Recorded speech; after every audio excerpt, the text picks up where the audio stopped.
Cunnel had been residing in the same you Mushin compound for nearly 4 years, and for all that time he had never hit such a low level.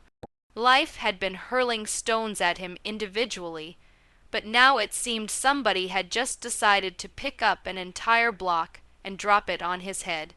If you're new, please subscribe to our channel, like this video, and don't forget to share it with your family and friends.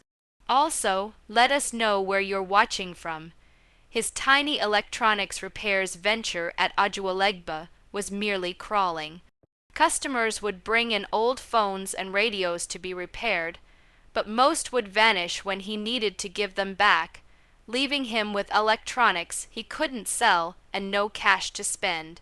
Others owed him for the work and said they would pay next week, but 3 months later they would turn up smiling as if all was okay.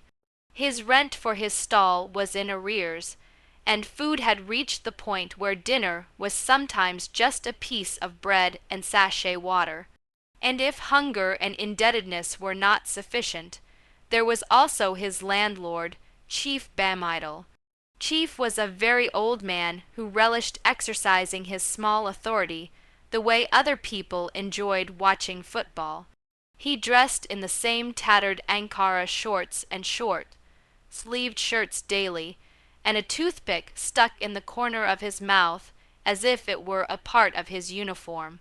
He strolled around the compound with his belly in the lead, hands behind his back, pausing to comment on other people's laundry, their guests, and even the aroma from their cooking pots. Cunnel owed him 3 months' rent. While he had been making promises to pay, in fact, the money just wasn't available. He had assured Chief that when a certain customer paid a large repair bill, he would pay the debts in full.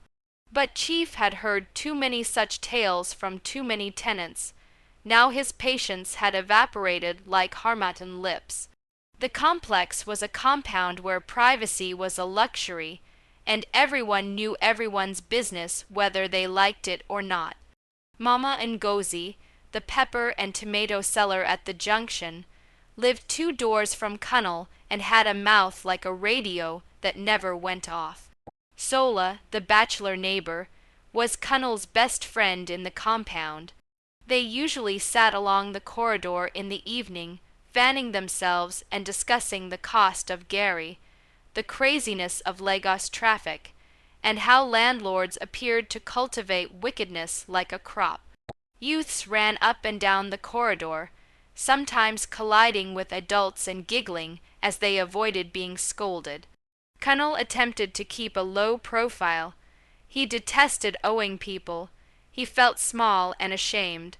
Each time he caught a glimpse of Chief Bamidel's portly figure at the end of the hallway, his heart leapt.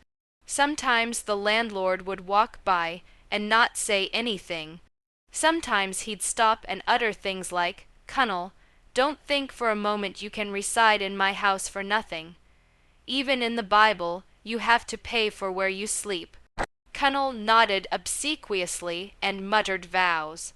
But he was frightened inside. He knew the fellow wasn't going to leave this debt alone, though he hoped, perhaps foolishly so, that he could escape public humiliation until he figured out how to settle. He had heard the anecdotes about how Chief once tore down a tenant's zinc sheet during rainy season, and another time took a woman's cooking stove to his own home until she paid. So when Cunnel went to bed that evening gazing at the broken ceiling, wondering how he was going to raise even half the rent, he had no idea that Chief had already made up his mind to motivate him. And what Chief intended to do would not merely shame him discreetly, it would open his private life wide to the entire street. It was a hot Thursday afternoon in Mushin. The sun was unforgiving, and the road had the pungent aroma of fried akara and gasoline. Cunnel was already in his shop in Ajulegba, slumped over a recalcitrant DVD player that would not play ball, when his phone started ringing in his pocket. He dismissed it initially, assuming it was one of those customers who phoned hourly to inquire about the status of their work without remitting the balance. But when it kept ringing and ringing, he eventually took it out. It was Sola from the compound, and he sounded in a hurry. "Cunnel, where you day? I day work," Cunnel replied. "Why you day ask?" Sola's voice dropped as if reading bad news at a funeral. "Our landlord don carry carpenter enter your room." Cunnel furrowed. "Carpenter for wettin', na my brother." Sola moaned. "Your door them don unscrew." "I say make I tell you before dem complete work." Cunnel tried to think that it was a joke. He even nervously chuckled. "You day whine me." But Sola didn't change the tone. "If I day whine you, make I fall down here. Better start coming now unless you want your room open like bus stop." By the time Cunnel shut his stall and ran home, his heart was pounding as rhythmically as an agidigbo drum. He came into the compound to see just what Sola had described. Two perspiring carpenters bent near his doorstep. One already grasped the hinges in his hand, and the other supported the whole wooden door on his shoulder. Standing there like a general surveying his troops was Chief Bamidal, one hand in the back pocket of his trousers, and the other gripping his ubiquitous toothpick. "Ah, Cunnel, welcome," Chief said nonchalantly as if nothing out of the ordinary was going on. "Since you know when open your pocket, I decide to open your life for you. Maybe if everybody fit see your inside, you go remember say you day owe me." Neighbors were already at hand. There were some who feigned shock, but others were obviously relishing the theatrics. Mama Ngozi was loudly whispering to another woman, "Chev, I tell you say this man day find trouble. See as landlord catch am today." Children laughed, running up and down to sneak peeks into Cunnel's opened room. Once the carpenters were through, they lugged the door like a trophy and placed it against the wall adjacent to Chief's parlor. Cunnel's small mattress, folded clothes in a plastic chair, and battered television were now exhibited for the entire world. That evening was absolute hell.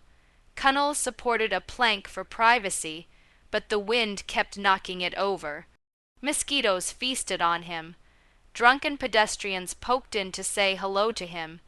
Even a stray goat came into his room, snatched from his Gary basin, and walked out slowly as if laughing at him. By the following morning, the entire street had learned about Cunnel's open room. In a compound in Mushin, ill news travels quicker than good news. People who walked by walked slower to catch an inquisitive glimpse. Hawkers tilted their heads.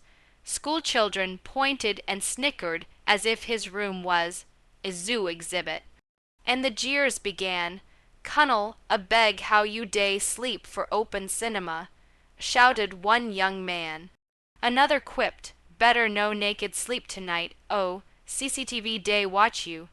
Even Sola, who was initially sympathetic, could not help but laugh when the wind blew Cunnel's improvised curtain open just as two market women were walking by. On the second night, it was worse. Wild cats wandered in. Cockroaches walked across the floor. The compound goat came back to eat his last yam. But the worst of all were the mosquitoes.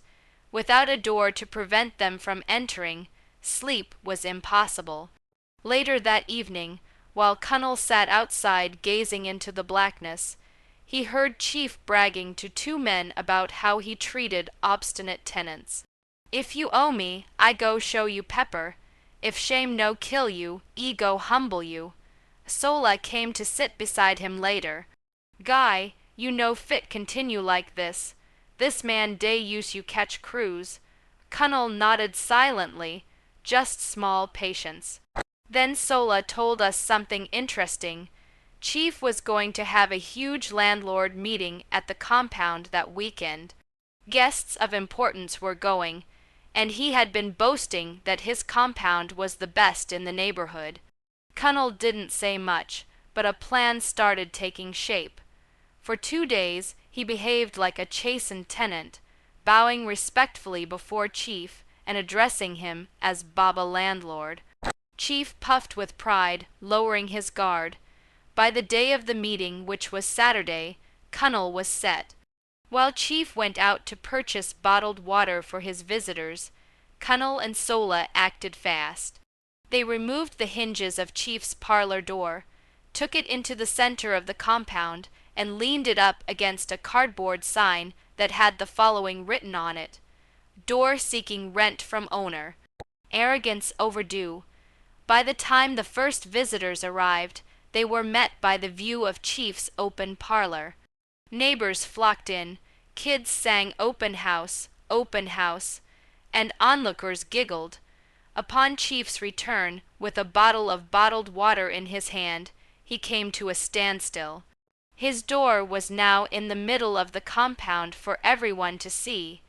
Who did this?